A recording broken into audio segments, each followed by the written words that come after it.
चलो बधाने जय श्री कृष्ण। ऑनलाइन एज्युकेशन में यूनिवर्सल स्कूल द्वारा आप सौનું हार्दिक स्वागत है। जीएसटी वसेक वस्तुओं और सेवाओं कर आ चेप्टर नंबर 3 जेनो आज आप बीजो लेक्चर भणीशुं। आ बीजा लेक्चर में मैं तमने कीधुं हतुं गया वखते कि आपणे थियरी ने आगळ वधारशुं। लास्ट टाइम मैं तमने लक्षणों समजाव्या हता अने त्यार पछी आपणे हवे जे भणावीश ने ए तमारे मात्र समजूती लेवानी छे। एमांथी एक एक मार्कना प्रश्न पूछाई शके पण मोटा प्रश्न बनी नहीं शके। पछी आवशे मोटा प्रश्न आगळ आवशे लाभ वसेकना लक्षण हता एवी रीते लाभ आवशे। पण अत्यारे जे समजशो ने प्रेक्टिकलमां बधी वस्तुओ समजशो। वस्तुओ अथवा तो सेवाओ अथवा तो बंनेनी पूर्ति पूर्ति एटले खरीद वेचाणनी प्रवृत्ति। हवे जो एक तमने पाना नंबर 53 उपर एक चार्ट आपेलो छे અને ચાર્ટની નીચે સમજૂતી છે। એ સમજૂતી ડાયરેક્ટ સમજાવું છું। પેલા અ ટોપિક છે રાજ્ય કેન્દ્ર શાસિત પ્રદેશની અંદર પૂર્તિ। પહેલાં સાંભળજો આ શું કહેવા માગે છે કે આ પ્રકારની પૂર્તિમાં વસ્તુઓ અથવા તો સેવાઓ અથવા તો બંને વસ્તુ અને સેવા એમ જે તે રાજ્ય અથવા તો જે તે કેન્દ્ર શાસિત પ્રદેશમાં પૂરી પાડવામાં આવે છે। એટલે કે સપોઝ માની લો કે ગુજરાત રાજ્ય છે આપણે, तो आपणा ज राज्यनी अंदर आ वस्तु जे छे एनी खरीद वेचाणनी पूर्ति एटले के सप्लाय करवामां आवशे। आपणा ज राज्यनी अंदर खरीद वेचाणनी प्रवृत्ति थाय छे गुजरात राज्य। पछी एक केन्द्र शासित प्रदेशनुं आपणे उदाहरण लई लई, जेम के लद्दाख, चंडीगढ़ छे। तो आवी रीते केन्द्र शासित प्रदेशो जे छे ए प्रदेशनी अंदर ज थती खरीद वेचाणनी प्रवृत्ति। इन शॉर्ट में कहेवानो मतलब एटलो छे के राज्यनी अंदर ज खरीद वेचाणनी प्रवृत्ति थाय एना माटेनी आ समजूती छे। आ संजोगोमां बे प्रकारना कर वसूल करवामां आवे छे। केटला प्रकारना? बे प्रकारना कर वसूल करवामां आवे छे। जो राज्य होय बराबर छे तो केंद्रीय वस्तुओं अने सेवानो कर टूंकमां CGST અને રાજ્ય વસ્તુઓ અને સેવાનો કર ટૂંકમાં SGST એટલે CGST અંગ્રેજીમાં ટૂંકાક્ષરી લખીશ ને તો ખબર પડશે। C એટલે સેન્ટ્રલ કેન્દ્રીય વસ્તુઓ સેવા કર CGST કેન્દ્ર પોતે લઈ જશે જે પણ કંઈ કર ચૂકવશો SGST એટલે અમુક ટકા હિસ્સો જે છે એ રાજ્ય સરકાર લઈ જશે। હું કેની વાત કરું છું? તમારા જ રાજ્યની અંદર જો ખરીદ વેચાણની પ્રવૃત્તિ રાજ્યમાં જ થાય તો એના માટે બે કરના માળખા છે CGST અને SGST।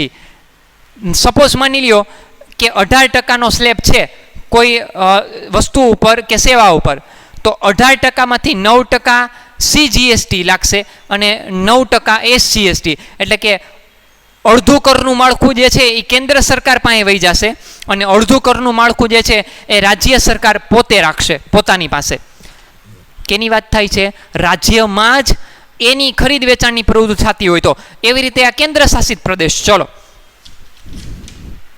તેવી જ રીતે કેન્દ્ર શાસિત પ્રદેશમાં કેન્દ્રીય વસેક CGST અને કેન્દ્ર શાસિત પ્રદેશ વસેક UTGST લાગુ પડે છે।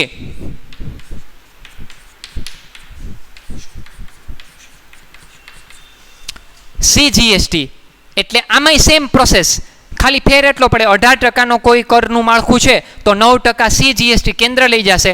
ચંદીગઢની અંદર જ અથવા તો લદ્દાખની અંદર, જમ્મુ કાશ્મીરની અંદર, દિલ્હીની અંદર અહીંયા જ પોતાના જ રાજ્યમાં જો કોઈ પણ પ્રકારની ખરીદ વેચાણની સપ્લાય કરવામાં આવે છે પોતાના રાજ્યમાં તો એમાં બે કરના માળખા CGST અને UTGST એટલે 18% સ્લેબ હોય તો 9% કેન્દ્ર સરકાર લઈ જશે, બાકીના 9% કોણ રાખશે? UTGST યુનિયન ટેરિટરી GST કેન્દ્ર શાસિત રાજ્યમાં જે પણ કાંઈ રાજ્ય સરકાર છે કેન્દ્ર શાસિત તો એ પોતે રાખશે। સમજાય છે બાબત? એટલે આ રીતે તમારે આ કરના માળખા વહેંચાયેલા છે। હવે આગળ વાંચીએ। દાખલા તરીકે જો સરસ મજાનું ઉદાહરણ આપ્યું છે, પાના નંબર 54 ઉપર છું। અમદાવાદના વેપારી દ્વારા ₹10,000 માલનું રાજકોટના વેપારીને વેચાણ કરવામાં આવ્યું. વસેકનો કુલ દર 12% છે.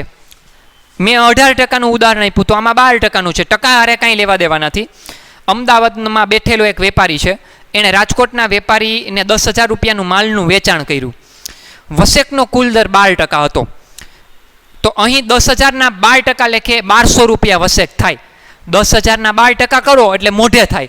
કોઈ પણ રકમના 12%, ટૂંકમાં મીંડું તમને પાછળ આપેલા હોય તો તમારે એ કેલ્ક્યુલેશન તરત જ થઈ જશે. 10,000ના 12% એટલે ₹1200. કેલ્ક્યુલેટરમાં કરવું હોય તો કેલ્ક્યુલેટરમાં 10,000 લખો, પછી ગુણાકારની નિશાની, પછી 12 અને પછી ટકાની નિશાની, ડાયરેક્ટ જવાબ મળશે ₹1200 તરીકે વસૂલ કરવામાં આવશે. આ 12% પૈકી રોમન 1 ₹10,000ના 6%, મેં કીધું હતું ને 2 ટુકડા, 5% હોય તો 2 ટુકડા 2.5% થાય. 2.5% કેન્દ્ર સરકાર લઈ જશે, 2.5% ગુજરાત રાજ્ય સરકાર લઈ જશે. 12% છે તો 6% કેન્દ્ર સરકાર લઈ જશે કરનું માળખું, અને 6% કરનું માળખું કોણ લઈ જશે? રાજ્ય સરકાર. એટલે 10,000ના 6% એટલે કે ₹600 કેન્દ્રીય વસેક, જે CGST તરીકે ઓળખાય અંગ્રેજીમાં, સેન્ટ્રલ GST, કેન્દ્ર સરકાર લઈ જશે. અને બાકીના 10,000ના 6% ₹600 જે છે એ કોણ લઈ જશે? તો કે CGST કહેવાય છે, કેન્દ્ર સરકાર લેશે. રોમન 2 10,000ના 6% એટલે કે 600 રાજ્ય વસેક, જેને SGST કહેવાય છે, તે રાજ્ય સરકાર લઈ જશે. અમદાવાદ ગુજરાત રાજ્યમાં જ છે, રાજકોટ એ ગુજરાત રાજ્યમાં છે. ગુજરાત રાજ્યની અંદર જ થતા સપ્લાયની પ્રવૃત્તિ, ખરીદ વેચાણની પ્રવૃત્તિ થઈ છે. તો આની અંદર જે પણ કાંઈ GST લાગશે એના 2 ટુકડા પાડી દો. એકદમ સિમ્પલ માળખું બનાવ્યું છે, એટલું બધું કોઈ આ અઘરું વસ્તુ નથી. જેટલા ટકા હોય એના 2 ટુકડા પાડી નાખો. 28% હોય તો 14%, 14% કેન્દ્ર સરકાર લઈ જાય, 14% રાજ્ય સરકાર લઈ જશે. જેટલાની રકમ માલ છે એના ઉપર ટકા કરવાના. આ 10,000નો માલ હતો, બિલ બનશે ત્યારે ₹1200 ચડી જાય. એમાં 1200માં 2 ડિવિઝન પડશે. ₹600 કેન્દ્ર સરકાર લઈ જશે, ₹600 ગુજરાત રાજ્ય સરકાર લઈ જશે. ક્લિયર? ચલો નેક્સ્ટ આગળ. હવે બીજું એક ઉદાહરણ. ધારો કે આ જ વ્યવહાર ચંદીગઢ કેન્દ્ર શાસિત પ્રદેશમાં થતો હોય તો 6% લેખે 600 CGST વસૂલ કરવામાં આવશે, અને 6% લેખે 600 કેન્દ્ર શાસિત પ્રદેશ વસેક UTGST વસૂલ કરવામાં આવશે. મેં તમને લખ્યું હતું ઉદાહરણ. આ ચંદીગઢ જે છે એ કેન્દ્ર શાસિત પ્રદેશ છે. એ ચંદીગઢ પોતાના જ રાજ્યમાં કોઈ 2 શહેરો વચ્ચે બેઠેલા વેપારીઓ અંદરો અંદર છે એ ખરીદ વેચાણની પ્રવૃત્તિ કરી. આના જેવું જ ઉદાહરણ છે, ખાલી અહીં શબ્દો ફરે છે. આમાંય 2 ટુકડા જ પડે છે.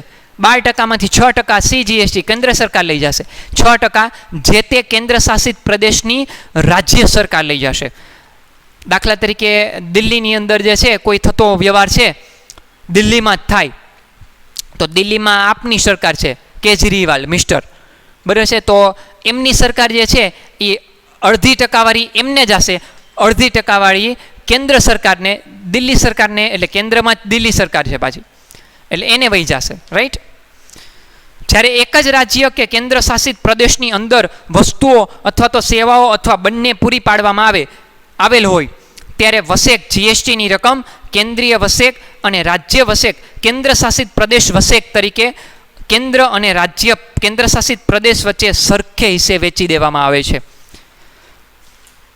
શરત એટલી, ફરીથી કહી દઉં છું, તમારા ઇન શોર્ટ ઓલ ઓવર ઇન્ડિયાની અંદર આખા ભારત દેશમાં રાજ્ય અને કેન્દ્ર શાસિત પ્રદેશો વેચાયેલા છે. તો પોતાના જ રાજ્યમાં અને પોતાના જ કેન્દ્ર શાસિત પ્રદેશની અંદર 2 શહેરો વચ્ચે 2 વેપારીઓ વચ્ચે અંદરો અંદર તમે જે પણ કંઈ સપ્લાયની પ્રવૃત્તિ કરો છો, ખરીદ વેચાણની પ્રવૃત્તિ, ત્યારે જે પણ કાંઈ GSTની ટકાવારી છે એના 2 ટુકડા પડી જશે. એક સરખા ભાગ, એક ભાગ જશે જે તે સરકારને, જે તે રાજ્ય સરકારને, અને એક ભાગ વહી જશે કેન્દ્ર સરકારને. પછી રાજ્ય કેન્દ્ર શાસિત પ્રદેશની બહાર પૂરતી. આ જે સમજાયું ને એ પોતાના જ રાજ્યની અંદર થતું આ વ્યવહાર હતો. હવે જે ભણાવીશ એ એક રાજ્ય બીજા રાજ્યમાં બેઠેલા કોઈ વેપારી સાથે ખરીદ વેચાણની પ્રવૃત્તિ કરતા હોય તો કેવી વ્યવસ્થા છે. ચલો આ પ્રકારની પૂર્તિમાં વસ્તુઓ અથવા સેવાઓ અથવા બંનેની પૂર્તિ પોતાના રાજ્ય કેન્દ્ર શાસિત બહાર પૂરી પાડવામાં આવે છે. એટલે કે પોતાના રાજ્ય, ગુજરાત રાજ્ય છે, મહારાષ્ટ્ર રાજ્યમાં બેઠેલા કોઈ વેપારી સાથે ખરીદ વેચાણની પ્રવૃત્તિ કરે. ગુજરાત રાજ્ય જે છે એ કોઈ કેન્દ્ર શાસિત પ્રદેશ સાથે વ્યવહાર કરશે. કેન્દ્ર શાસિત પ્રદેશની સાથે દિલ્હી ચંદીગઢ સાથે, ચંદીગઢ દિલ્હી સાથે, ચંદીગઢ છે લદ્દાખ સાથે, લદ્દાખ જમ્મુ કાશ્મીર સાથે, ગુજરાત રાજ્ય મહારાષ્ટ્ર રાજ્ય સાથે, મહારાષ્ટ્ર મધ્યપ્રદેશ સાથે, મધ્યપ્રદેશ જે છે એ લદ્દાખ સાથે, અંદરો અંદર કોઈ પણ રાજ્ય કેન્દ્ર શાસિત પ્રદેશ સાથે, કોઈ પણ રાજ્ય વચ્ચે, કોઈ કેન્દ્ર શાસિત પ્રદેશ સાથે રિલેશન, એટલે કે કોઈ પણ આ ખરીદ વેચાણની પ્રવૃત્તિ કરે, આ એવા વ્યવહાર ભણાવીશ. હવે શું કે છે તો કે આ સંજોગોમાં એક જ પ્રકારનો કર વસૂલ કરવામાં આવશે. એક જ પ્રકાર, એમાં કોઈ બીજો પ્રકાર પાડવામાં નથી આવ્યો. જેને સંકલિત વસ્તુઓ અને સેવાઓ કર તરીકે ટૂંકમાં IGST સંકલિત વસેક ઇન્ટિગ્રેટેડ GST તરીકે ઓળખવામાં આવે છે. આગળ એના આખા નામ છે, ફૂલ ફોર્મ બધાયના છે, પાછળ આપ્યા છે કોઠો એક, બરાબર. દાખલા તરીકે અમદાવાદમાં વેપારી દ્વારા ₹10,000નો માલ જયપુર ક્યાં આવ્યું? રાજસ્થાનમાં. અમદાવાદ છે ગુજરાતનું શહેર છે, એટલે ગુજરાત રાજ્ય રાજસ્થાન શહેર, એક રાજ્ય બીજા રાજ્ય સાથે જ્યારે વેપાર કરે ત્યારે 12% વસેકથી વેચવામાં આવ્યો. એક ઉદાહરણ છે આ. 10,000નો માલ જયપુરમાં બેઠેલો કોઈ વેપારી, અમદાવાદના વેપારીએ એને માલ વેચ્યો 10,000નો, 12% લેખે વસેક લાગ્યો. સાંભળજો, અહીં 10,000 પર 12% લેખે ₹1200 થાય. સંકલિત વસેક IGST કેન્દ્ર સરકાર દ્વારા ઉઘરાવવામાં આવશે.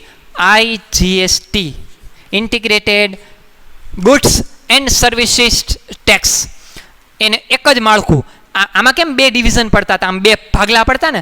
દાખલા તરીકે 12% હોય તો 12%માંથી બે ડિવિઝન પાડી દેતા. 6% કેન્દ્ર સરકાર લઈ જાય, 6% જે છે એ જે તે રાજ્ય સરકાર લઈ જાય. આમાં એમ જ હતું.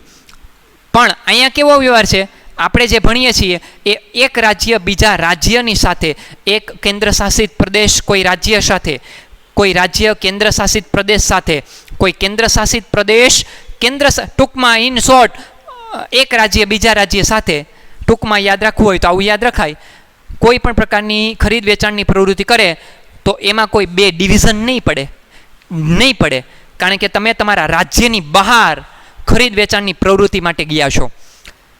ટૂંકમાં એમાં જે પણ કંઈ GST લાગશે, 18% હોય, 12% હોય, 5%નો સ્લેબ હોય, 28%નો સ્લેબ હોય, જે પણ કાંઈ સ્લેબ હોય 5%, ટૂંકમાં એના કોઈ ડિવિઝન નહીં પડે. એ બધો કરવેરો કેન્દ્રની તિજોરીમાં વયો જશે. કોની તિજોરીમાં વહી જશે? કેન્દ્ર સરકાર. એને IGST કહેવાય, સંકલિત કરવેરા માળખું, ઇન્ટિગ્રેટેડ. ટૂંકમાં જ્યારે પોતાના રાજ્ય કેન્દ્ર શાસિત પ્રદેશમાં જ વ્યવહાર થાય તો તેને આંતરરાજ્ય ઇન્ટ્રા સ્ટેટ વ્યવહાર કહેવાય છે. જો ઇન્ટ્રા એટલે શું તો કે આંતરરાજ્ય, એટલે કે પોતાના જ રાજ્યની અંદર થતો વ્યવહાર કહેવાય છે. પોતાના રાજ્ય કેન્દ્ર શાસિત પ્રદેશ સિવાયના રાજ્ય કે કેન્દ્ર શાસિત પ્રદેશ વચ્ચેનો વ્યવહાર આંતરરાજ્ય, ઇન્ટરસ્ટેટ, બરાબર છે. ઇન્ટરસ્ટેટ એટલે કે એક રાજ્ય બીજા રાજ્ય સાથે કોઈ પણ પ્રકારનો વ્યવહાર કરે તો એને ઇન્ટ્રાસ્ટેટ, આંતરરાજ્ય. પછી આખું તમને એક માળખું આપ્યું છે કે જો પેલો ટોપિક છે કે વસ્તુઓ અથવા સેવાઓ અથવા બંનેની ખરીદ પૂર્તિ, તો કે જે તે રાજ્ય કેન્દ્ર શાસિત પ્રદેશની અંદર આંતરરાજ્ય પૂર્તિ વશેક, એટલે કે એમાં અલગ અલગ પ્રકારના ટોપિક જે છે. આવક પૂર્તિ કેન્દ્રીય વશેક ઇનપુટ CGST, આવક પૂર્તિ રાજ્ય વશેક કેન્દ્ર શાસિત પ્રદેશના વશેક ઇનપુટ SGST, અને UTGST ઇનપુટ એટલે આવક, અને આવક પૂર્તિ સંકલિત વશેક એટલે કે ઇનપુટ IGST, એટલે કે જ્યારે તમે ખરીદીની પ્રવૃત્તિ કરો છો ત્યારે ઇનપુટ, અને જ્યારે તમે વેચાણની પ્રવૃત્તિ કરો છો એને આઉટપુટ કહેવાય. એટલે કે જાવક પૂર્તિ, એના નામ છે બધા, આ નામ યાદ રાખવાના છે. જાવક પૂર્તિ કેન્દ્રીય વશેક આઉટપુટ CGST, જાવક પૂર્તિ રાજ્ય વશેક કેન્દ્ર શાસિત પ્રદેશના વશેક આઉટપુટ SGST અથવા તો આઉટપુટ UTGST. અને સામેની સાઈડ જાવક પૂરતી સંકલિત વસેક એટલે આઉટપુટ IGST. આ બધા આખા નામ યાદ રાખવાના છે. આઉટપુટ એટલે જાવક, ઇનપુટ એટલે આવક, આવક એટલે ખરીદી કરો ત્યારે, અને જાવક એટલે માલ જાય વેચાણ. બરાબર છે. હવે જો નોંધ લખી છે, હવે પછીના તમામ પ્રકરણોમાં વસેકના સંદર્ભ ઉપર દર્શાવ્યા પ્રમાણેના શબ્દ પ્રયોગ કરવામાં આવશે. એટલે આ જે શબ્દો મેં તમને કીધા ને એ હજી આગળ આવશે. તમારે વિદ્યાર્થીઓએ આ અંગે કાળજીપૂર્વક અભ્યાસ કરવો. રાજ્યની અંદર થતા પૂર્તિ વ્યવહારો માટે CGST અને SGST લાગુ પડશે. એ મેં તમને કીધું એ રીતે ફરીથી એ લોકો કહે છે કે એક રાજ્ય પોતાના રાજ્યની અંદર કોઈ પણ પ્રકારના વ્યવહાર કરે તો એને બે માળખા લાગુ પડશે, CGST અને બીજું લાગુ પડશે SGST. કોઈ કેન્દ્ર શાસિત પ્રદેશ છે એ પોતાના જ રાજ્યમાં કોઈ પણ વ્યવહાર કરશે તો એને આ માળખું લાગુ પડશે. CGST એમને એમ રહેશે. અહીંયા ખાલી શબ્દ ફરી જાય, UTGST. UT એટલે યુનિયન ટેરિટરી. કેન્દ્ર શાસિત હોય ને એને અંગ્રેજીમાં યુનિયન ટેરિટરી કહેવાય. પછી રોમન 2, જે તે રાજ્ય કેન્દ્ર શાસિત પ્રદેશના અન્ય રાજ્ય કેન્દ્ર શાસિત પ્રદેશ વચ્ચેના પૂર્તિ વ્યવહારો માટે IGST લાગુ પડશે. એટલે કે એક રાજ્ય બીજા રાજ્ય સાથે કોઈ પણ પ્રકારનો વ્યવહાર કરે ત્યારે તમારે એક જ કરનું માળખું IGST, એમાં કોઈ ભાગલા પડશે નહીં. હવે આપણે વસેકના લાભ તરફ ચલો. હવે આપણે નવા ટોપિક તરફ જઈ. સમજૂતી લીધા પછી કે વસેકના લાભ એટલે કે GSTથી તમને કયા પ્રકારના લાભ પ્રાપ્ત થશે. આના કોઈ ગેરલાભ છે એ ટેક્સ્ટ બુકમાં આપ્યા જ નથી. લાભ જ આપ્યા છે. 1 થી 11 ક્રમ છે. આમાં અમુક મુદ્દાના નામ એવા લાગશે લક્ષણ જેવા. લક્ષણોના જે મુદ્દા હતા એ જ મુદ્દા આમાં આવી ગયા છે. એમાં સૌથી પહેલો મુદ્દો છે એક જ કર.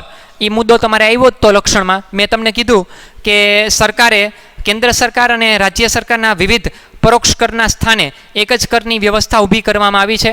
એટલે આ કરનું માળખું જે છે, જુદા જુદા પ્રકારના પરોક્ષ કરવેરા હતા એને એક જ માળખામાં ઢાંચામાં ઢાળવા માટે આ પ્રોસેસ છે કરવામાં આવી છે. સરળ કર વ્યવસ્થા બીજો મુદ્દો છે. સરળ કર વ્યવસ્થા. વિવિધ પ્રકારના પરોક્ષ વેરાઓ રદ થવાથી પરોક્ષ કર વ્યવસ્થા સરળ બની ગઈ છે. વેરા અધિકારીઓ માટે, સામાન્ય પબ્લિક માટે અને બધા માટે, એમ સરકાર માટે, કે કરનું માળખું અલગ અલગ જે હતું એને એક કર માળખામાં લેવાને કારણે આ એક ફાયદો થયો છે. સરળ કર વ્યવસ્થા બની છે તમારી. બેવડા કર દૂર. બેવડા ધોરણો. મુદ્દા નંબર 3 કે વસેકના અમલીકરણ પહેલાં કર ભરનારાઓ માટે બેવડા કર ભરવાની જવાબદારી ઊભી થતી હતી તે હવે દૂર થઈ ગઈ છે. એક જ કર માળખું બાદ પૂરી થઈ ગઈ. અલગ અલગ પ્રકારના કરવેરા તમારે ભરવા પડતા હતા, એ હવે એમાંથી તમે નીકળી ગયા છો. કોઈ સેવા આપતા હોય તો સેવાનો કર ભરવાનો ને એને અલગ અલગ પ્રકારના બીજા ટેક્સ લાગુ, મનોરંજન કરવેરા ને ઓલાનો વેચાણ વેરા ને વેલ્યુ એડેડ ટેક્સ ને વેટ ને મૂલ્ય વૃદ્ધિ વેરો ને આ અલગ અલગ પ્રકારના જે કરવેરા હતા એ ભરવા પડતા. એ બધાને એક કર માળખામાં લઈ લીધા, GSTના આવરણ હેઠળ લઈ લીધા. એટલે બેવડા ધોરણો હતા એ દૂર થયા, અલગ અલગ કર ભરવા પડતા હતા, એની બદલે એક જ કરનું માળખું ભરવું પડ્યું. ભાવ ઘટાડાનો લાભ. નેક્સ્ટ ટોપિક જે છે ચોથો, ભાવ ઘટાડાનો લાભ. ઉપભોક્તા એટલે કે વપરાશકર્તા માટે વસ્તુઓ અને સેવાઓના ભાવમાં ઘટાડો થવા પામ્યો છે. અમુક વસ્તુઓ જે છે એ મોંઘી બની છે એવું નથી. આમાં આ લોકોએ ગેરફાયદા નથી આપ્યા. અમુક વસ્તુઓ એવી છે કે જેને કારણે તમારે જે મોંઘી હતી એ સસ્તી બની છે. સમાન વેરો. દેશવ્યાપી સમાન વેરાઓની વ્યવસ્થા ઊભી થવા પામી છે. એટલે મેં કીધું એ રીતે કે દરેક રાજ્યની અંદર એક માળખું બનાવ્યું જે માળખામાં સમાનતા રાખવામાં આવી છે. કોઈ પણ પ્રકારની આ ક્યાંય અસમાનતા રાખવામાં નથી આવી. ગમે તે રાજ્ય હોય, બધા રાજ્યોએ અલગ અલગ કરવેરો ભરવાનો નથી, એક જ કરનું માળખું છે. પછી કરચોરીમાં ઘટાડો. 6થા નંબર ઉપર એ મેં તમને કીધું એક સરસ મજાનો ફાયદો થયો છે સરકારને, કરચોરીમાં ઘટાડો. કે કરચોરીના દૂષણમાં ઘટાડો અને કર વ્યવસ્થાના પારદર્શકતા પ્રસ્થાપિત થાય છે. કે એક જ માળખા હેઠળ લાવવાને કારણે વેપારીઓ જે કરની ચોરી કરતા હતા તો એમાં મહદઅંશે ઘણા ટોપિક જે છે એ ઘટાડો થયો છે. વસેક પરત જમા. 7મો મુદ્દો જે છે વસેક પરત જમા. એ શું કહેવા માગે છે? તો કે ખરીદી પર ચૂકવવામાં આવેલ વસેક વેચાણ પર ચૂકવવાપાત્ર વસેકમાંથી બાદ મળે છે, તેથી કર ભરનારે ચોખ્ખી રકમ ભરવાની હોય છે. એ મેં તમને સમજાવ્યું, પહેલાં જ સમજાવી દીધું હતું.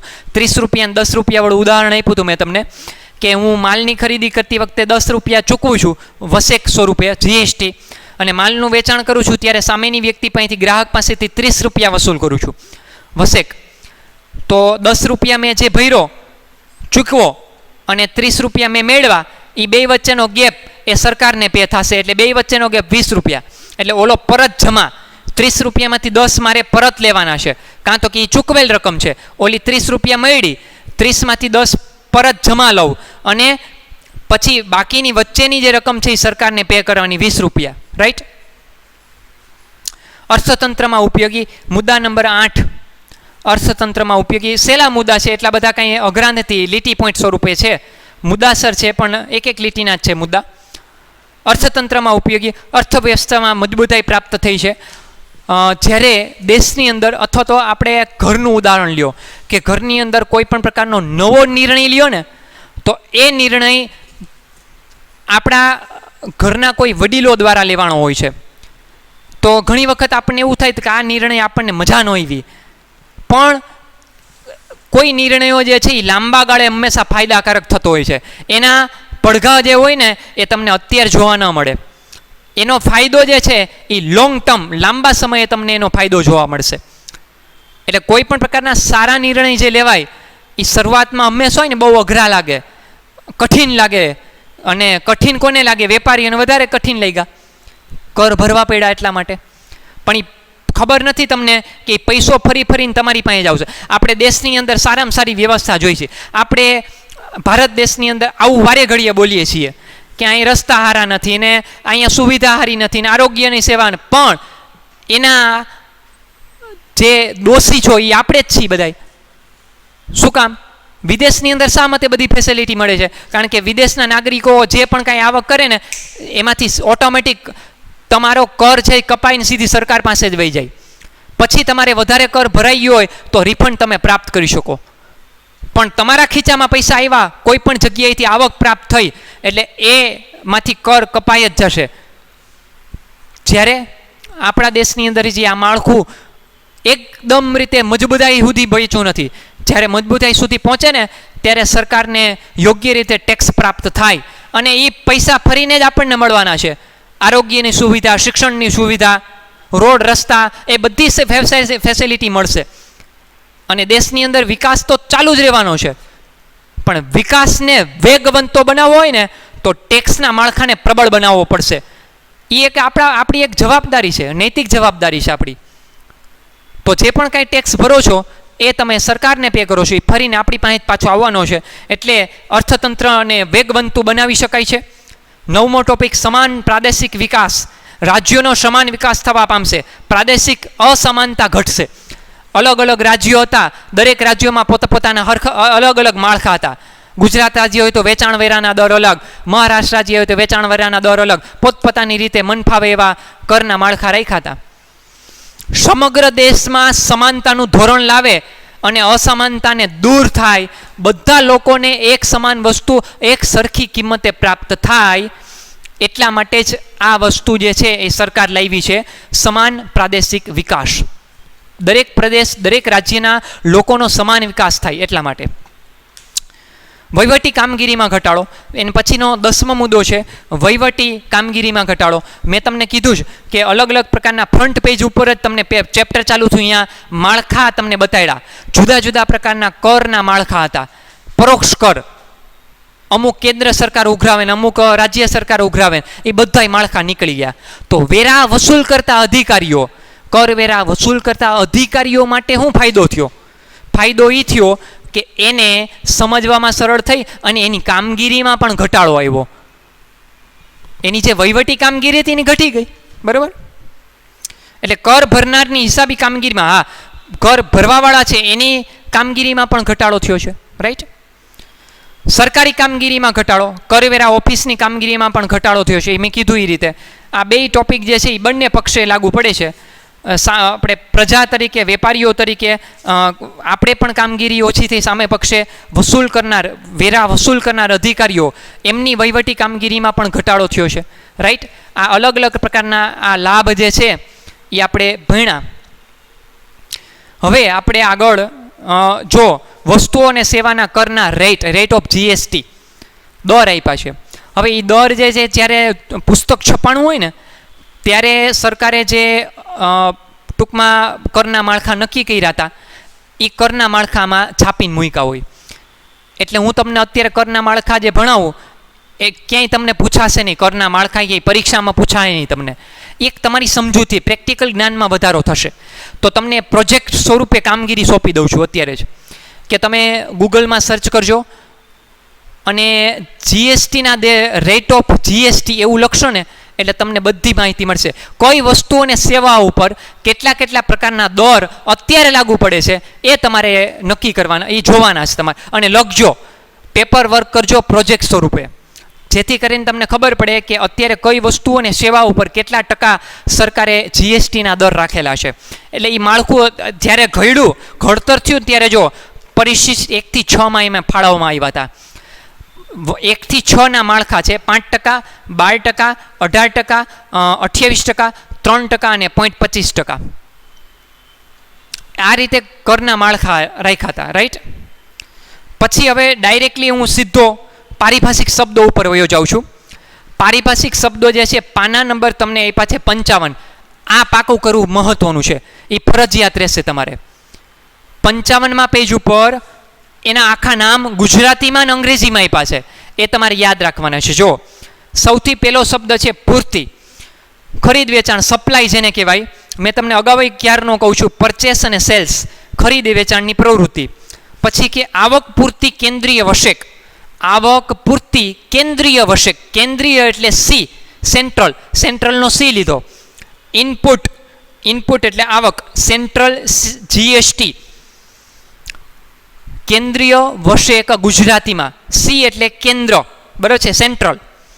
પછી છે આવક પૂર્તિ કેન્દ્ર શાસિત પ્રદેશના વશેક, ઇનપુટ યુનિયન ટેરિટરી જીએસટી, યુટીજીએસટી, કેન્દ્ર શાસિત વશેક. આવક પૂર્તિ સંકલિત વશેક, ઇનપુટ ઇન્ટિગ્રેટેડ જીએસટી, સંકલિત. યાદ આવ્યું? ઇન્ટિગ્રેટેડ એટલે એક રાજ્ય જ્યારે બીજા રાજ્યની સાથે કોઈ પણ પ્રકારનો ખરીદ વેચાણની પ્રવૃત્તિ કરે ત્યારે આ આઈજીએસટી લાગુ પડે, એક જ. પછી એવી રીતે આવક પૂર્તિ, એની બદલે હવે જાવક પૂર્તિ નામ હશે. જાવક પૂર્તિ કેન્દ્રીય વશેક એટલે એને અંગ્રેજીમાં આઉટપુટ સેન્ટ્રલ જીએસટી, સીજીએસટી. જાવક પૂર્તિ રાજ્ય વશેક, એસજીએસટી. પાનું ફેરવો, પાના નંબર 56. જાવક પૂર્તિ કેન્દ્ર શાસિત પ્રદેશના વશેક, આઉટપુટ યુનિયન ટેરિટરી જીએસટી, યુટીજીએસટી.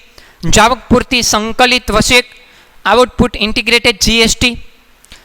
હવે આંતરરાજ્ય પૂર્તિ, ઇન્ટ્રાસ્ટેટ સપ્લાય, એટલે કે રાજ્યની અંદર જ એક શહેરમાંથી બીજા શહેરમાં એક વેપારી બીજા વેપારી સાથે કોઈ ખરીદ વેચાણની પ્રવૃત્તિ કરે, આંતરરાજ્ય પૂર્તિ.